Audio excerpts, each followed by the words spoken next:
Amém. Glória a Deus. Que bom estar aqui, família CCI. É engraçado ainda, é diferente ainda, mas está cada vez mais divertido, né? Se continuar assim, a gente bota o templo para vender e aí vamos fazer o culto só aqui, né? Mais um pouquinho, a gente coloca uma lanchonete em algum lugar aí e a gente resolve todos os nossos problemas. Gente, quero compartilhar com vocês, tentar fugir um pouco de tema de pandemia, mas é muito difícil, né?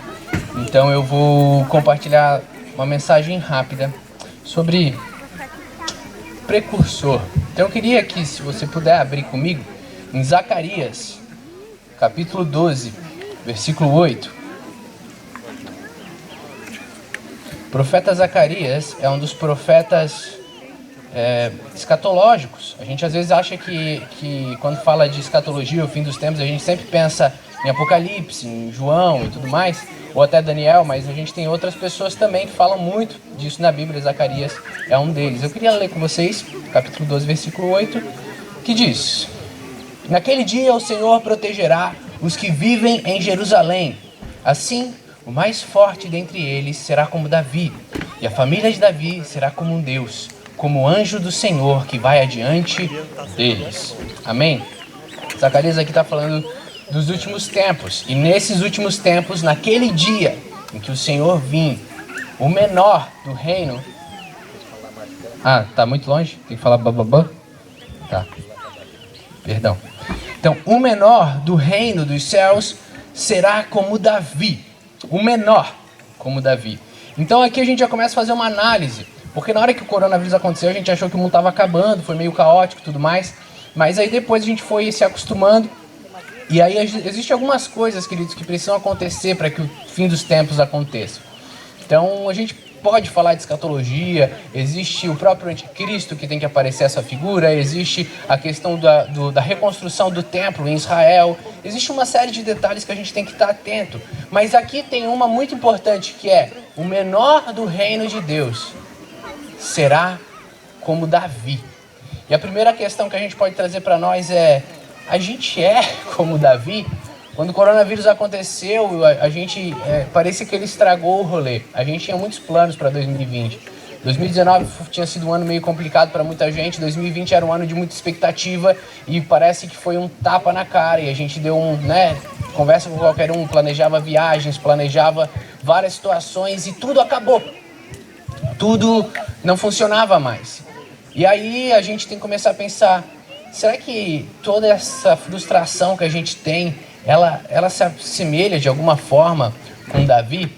Se a gente começar a olhar para a vida de Davi, a gente vai ter alguns pontos simples, porém muito interessantes. Então eu não vou tentar passar de maneira bem rápida. Que a primeira coisa em Samuel 16, 1 Samuel 16, a gente não vai ficar abrindo para que você não tenha que ficar decorrendo tudo, mas se você quiser conferir depois, 1 Samuel 16, o Davi é apresentado como o homem que estava cuidando das ovelhas. Então ele é mostrado como um servo.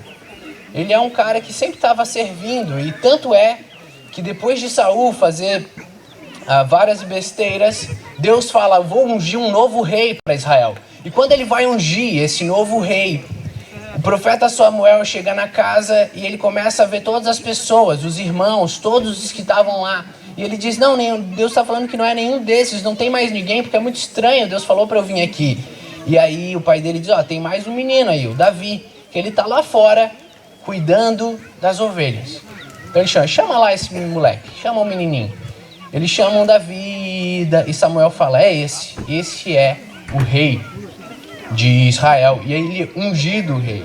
E é muito legal porque assim que ele é ungido rei, nada acontece. Ele é ungido e depois de ser ungido ele volta a trabalhar com as ovelhas. E depois de ser ungido rei diante de Deus e do profeta, ele continua a vida normal. A gente muitas vezes, quando a gente é ungido quase nada, a gente já meio que vira o cara, já estufa o peito, a gente acha que uau, agora eu sou líder de meia coisa, que incrível. Aqui a gente tem um homem que é ungido rei de uma nação e ele continua cuidando das ovelhas.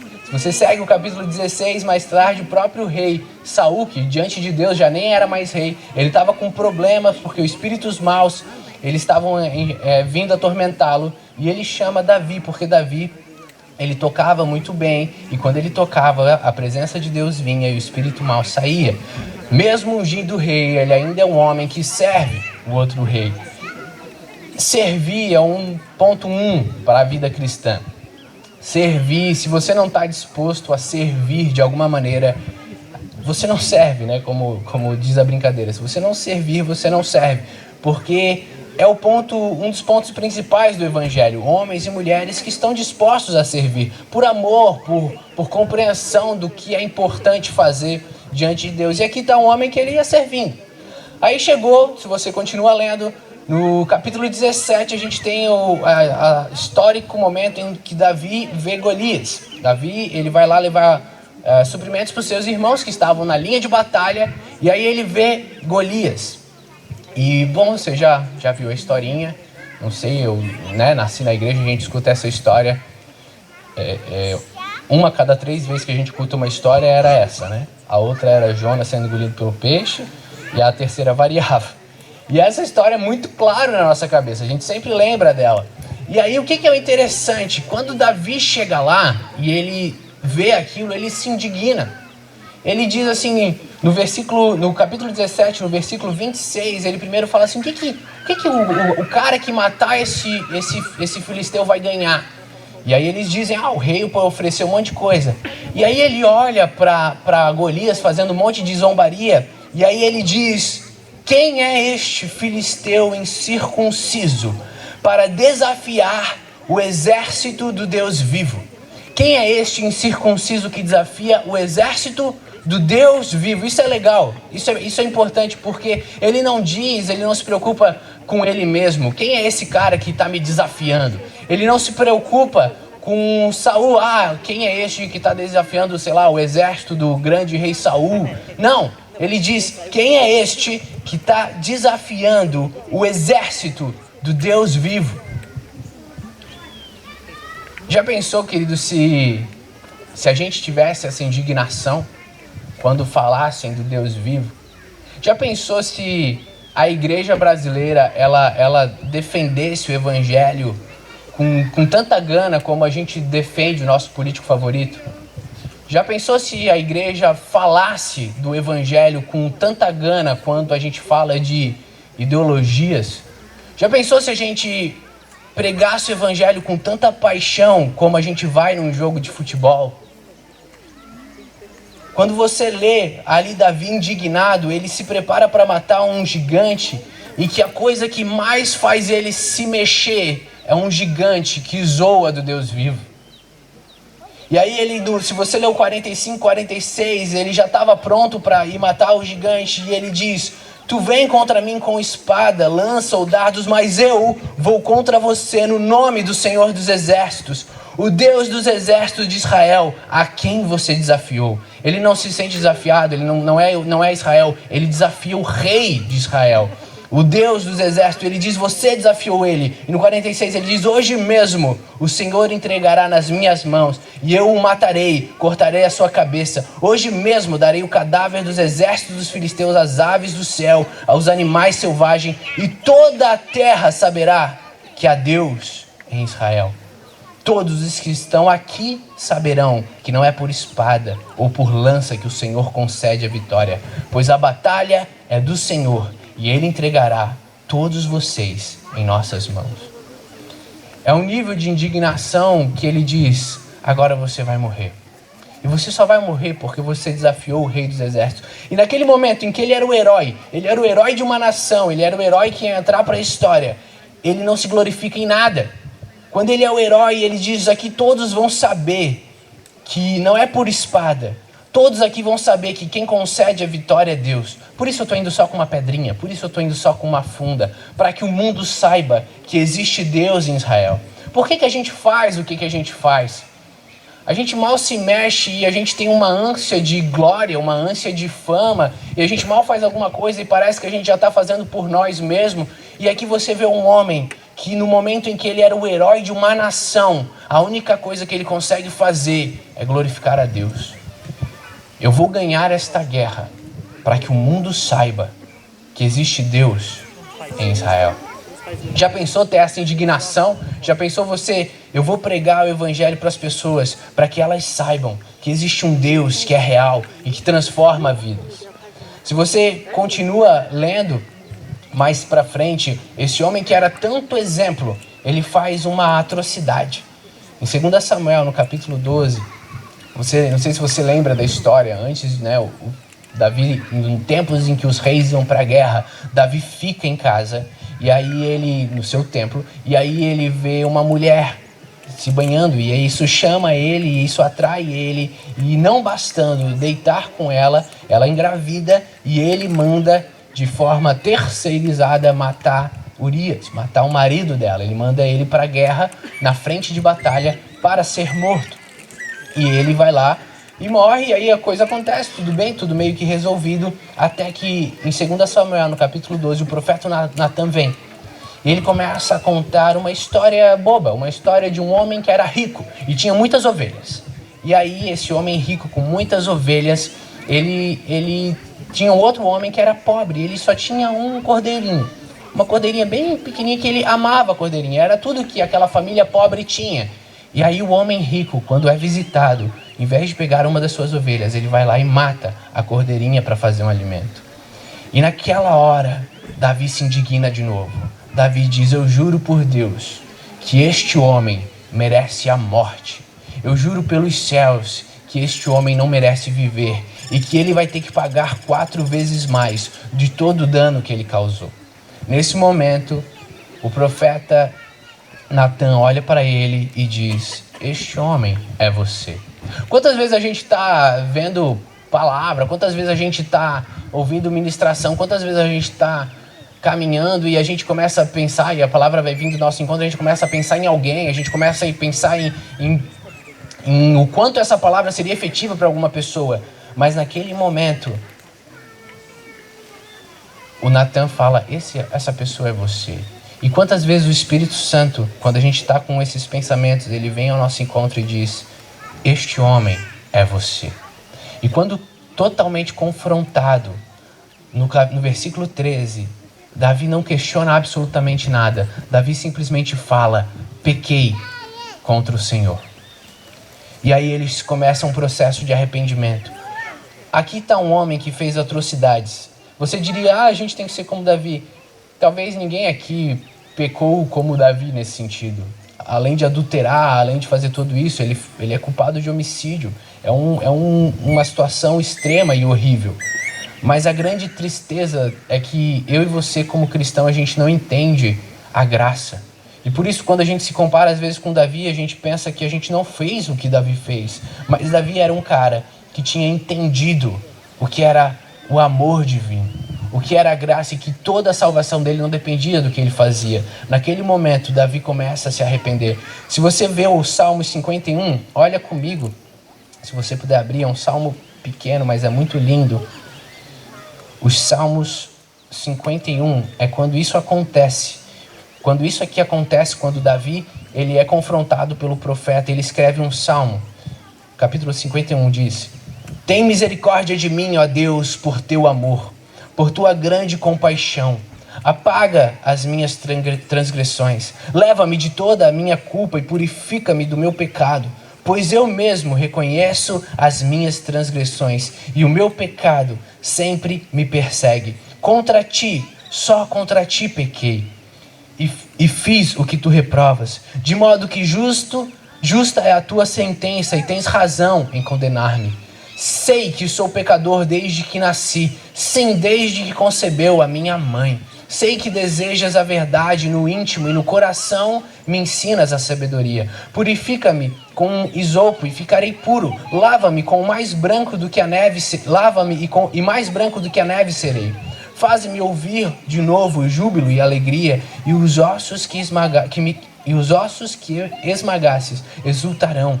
Esconde o rosto dos meus pecados e apaga todas as minhas iniquidades.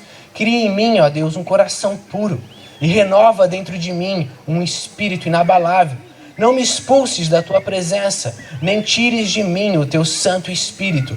Devolve-me a alegria da tua salvação e sustenta-me com um espírito pronto a obedecer. Então Ensinarei os teus caminhos aos transgressores, para que os pecadores se voltem para ti. Livra-me da culpa dos crimes de sangue, ó Deus, o Deus da minha salvação, e a minha língua clamará a tua justiça. O Senhor dá palavras aos meus lábios, e a minha boca anunciará o teu louvor. Não te deleitas em sacrifícios, nem te agradas em holocausto. Olha só que interessante, versículo 16. Não te deleitas em sacrifícios, nem te agradas em holocaustos, senão eu o faria. Os sacrifícios que agradam a Deus são um espírito quebrantado e um coração quebrantado e contrito. Deus não desprezará. Por tua boa vontade faz Sião prosperar, ergue os muros de Jerusalém. Então agradarás dos sacrifícios sinceros, das ofertas queimadas e dos holocaustos. E novilhos serão oferecidos sobre o teu altar. Aqui tem um homem que acaba de cometer um pecado horrível. E ele vem e faz esse salmo maravilhoso que em algum momento da vida eu e você deveríamos escrevê-lo. Um homem que entendeu que não é sacrifício, um homem que entendeu que Deus, a sua graça vem e nos alcança. E ele traz um coração contrito. Um homem segundo o coração de Deus. Hoje em dia a gente confunde muito santos com moralistas. Você já viu como a gente é moralista?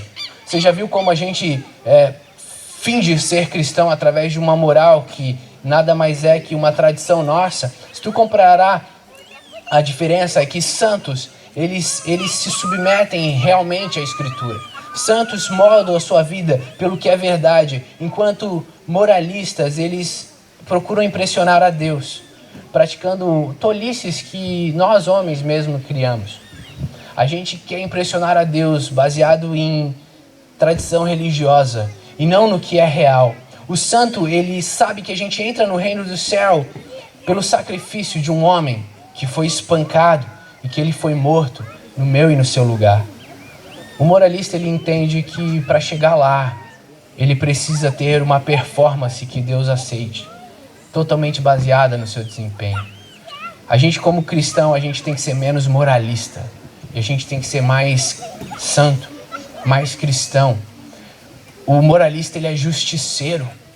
Ele quer justiça pelas próprias mãos. O santo, ele é justo. Ele é bom. E hoje em dia a gente consegue ver que através de um moralismo a gente tem feito pessoas odiarem o evangelho pelo que não é o evangelho. Existem pessoas que odeiam a Deus porque eles acham que Deus é um monstro. Porque infelizmente muitas vezes a igreja, e claro, eu estou falando do grosso, mas muitas vezes a gente faz uma imagem que assusta.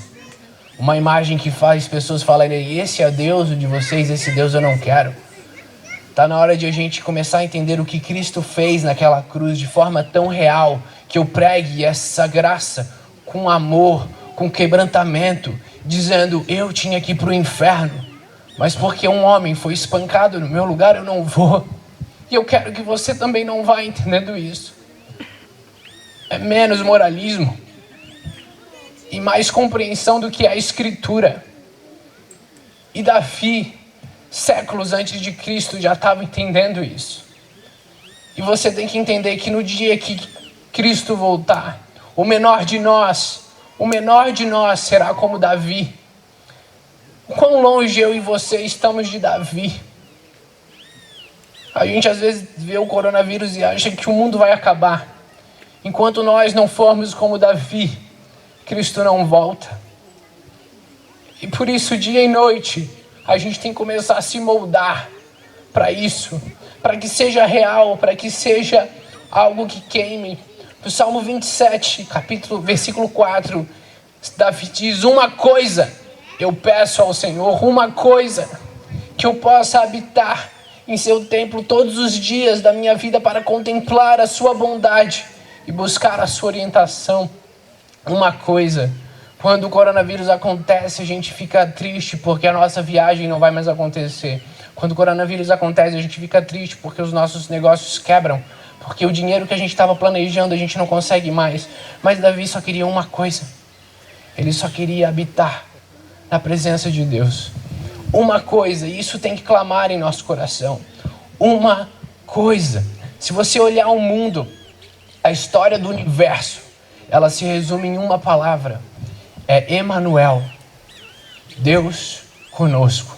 Existe uma história incrível que está acontecendo e ela vai ser simplesmente para que Deus habite entre nós.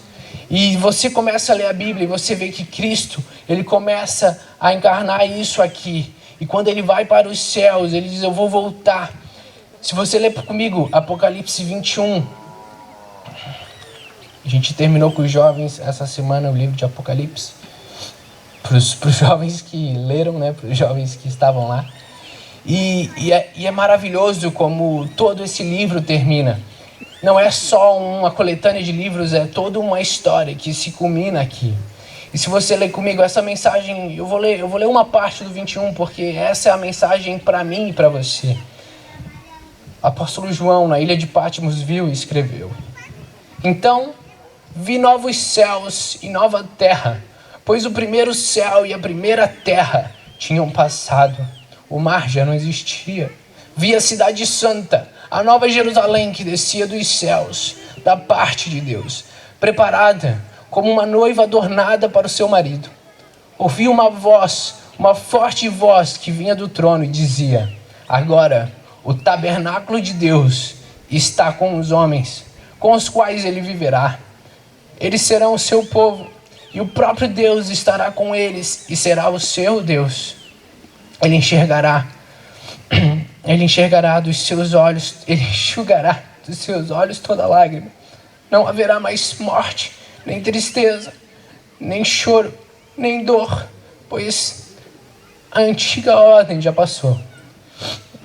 Aquele que estava sentado no trono disse: Estou fazendo novas todas as coisas, e acrescentou: escreva isto, pois estas palavras são verdadeiras e dignas de confiança. Disse ainda: está feito, eu sou o alfa e o ômega, o princípio e o fim, e quem tiver sede, darei de beber gratuitamente. E quem tiver sede, darei de beber gratuitamente da fonte da água da vida. O vencedor herdará tudo isso, e eu serei o seu Deus, e ele será meu filho. Amém? Depois eu encorajo você a continuar lendo esse capítulo, porque eu quero falar a parte que me dá a esperança. Depois ele vai vir e ele vai te exortar. Mas aqui existe uma promessa. Emanuel, Deus habitando conosco. Deus aqui, junto comigo e com você.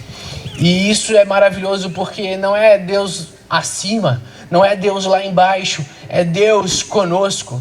É um Deus que está entre nós. E por isso, querido, como igreja, é tempo de começar a refletir essa glória. Como igreja, é tempo de o mundo olhar para nós e ver homens que refletem esse amor. Como igreja, a gente precisa entender a graça, sabe? A compreensão de que a gente é bom, ela é diabólica. A compreensão de que, de alguma maneira, a gente merece o céu, ela é assustadora no nosso meio. Você precisa começar a ter humilhação diante de Deus, dizendo: todos pecaram, todos foram destituídos da glória, todos diante dos céus não merecem nada. Mas um homem, Deus, veio nessa terra e sofreu o que eu tinha que sofrer. Hoje essa graça me alcançou. E porque ela me alcançou, porque eu fui salvo por essa graça, eu quero levar esse amor às pessoas. Eu quero não importar com os meus próprios desejos, não importar com minhas próprias dores, mas eu quero amar como Ele amou. Comece a orar para que você comece a enxergar com os olhos que Ele enxerga. Não com a sua opinião, não com os seus olhos, mas com os olhos de Deus. Comece a abrir os olhos para as dores dos que estão à nossa volta. Sabe, querido, a gente é criado numa vida que ela é feita para ser egoísta. Cada um por si, Deus por todos. Que a gente vai lá e luta sozinho, porque, mano, se comigo sozinho é difícil, imagina se eu tiver que ajudar alguém. A gente é contra o sistema.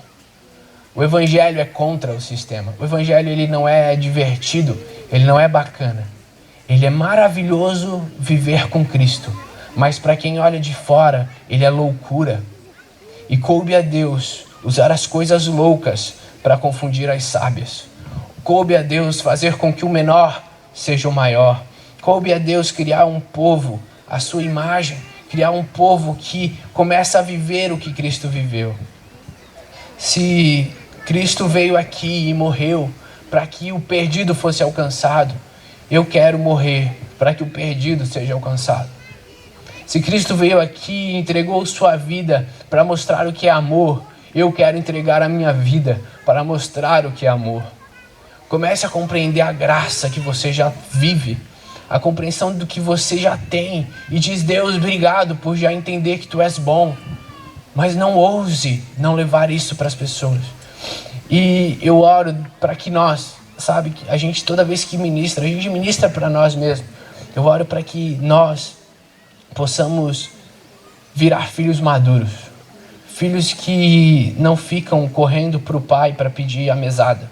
Filhos que não ficam correndo para o pai para livrar a gente dos grandes problemas. Mas filhos que por causa do pai e por causa de toda a educação que o pai nos deu, sabe o que a gente já pode fazer.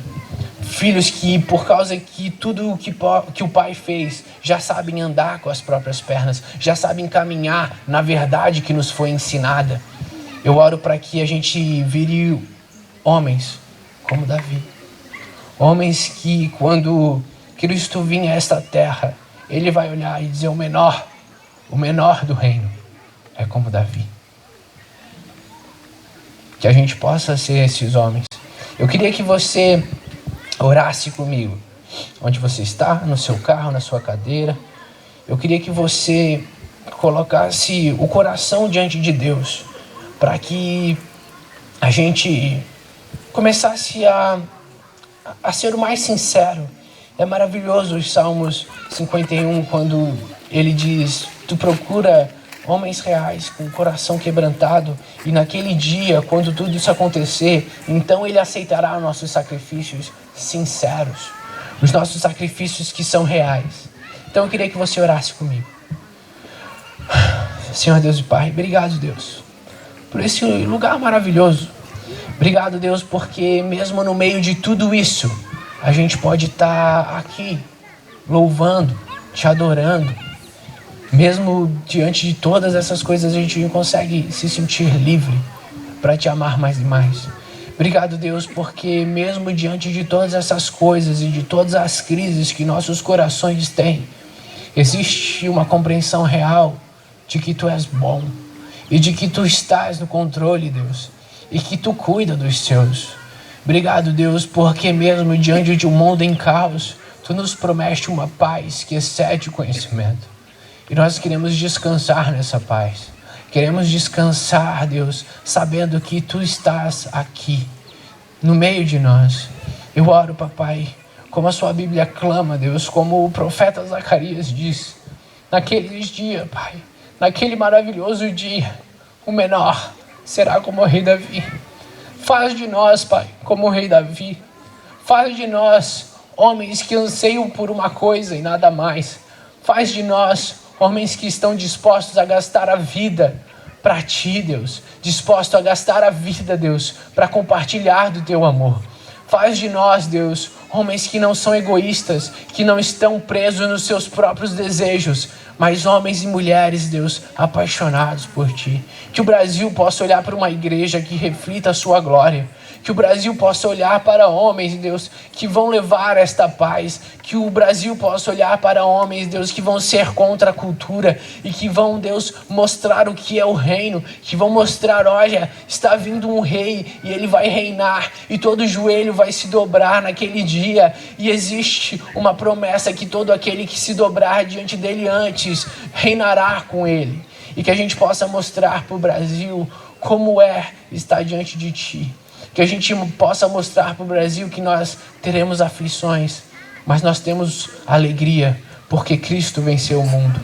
Deus, vem com o teu Santo Espírito, papai, e começa a nos transformar. Como o profeta Natan jogou na cara de Davi, que o teu Espírito jogue na nossa cara, dizendo: este homem é você, esta pessoa é você. Que a gente não fuja da responsabilidade que temos, Deus, de ser pequenos cristos aqui. Que a gente, Deus, compreenda a sua graça e que entenda que sem ti não somos nada. que não há nada que a gente possa fazer para que tu não ame mais a gente, papai. Que não há nada que a gente possa fazer para que tu nos odeie, mas simplesmente a tua graça nos alcançou.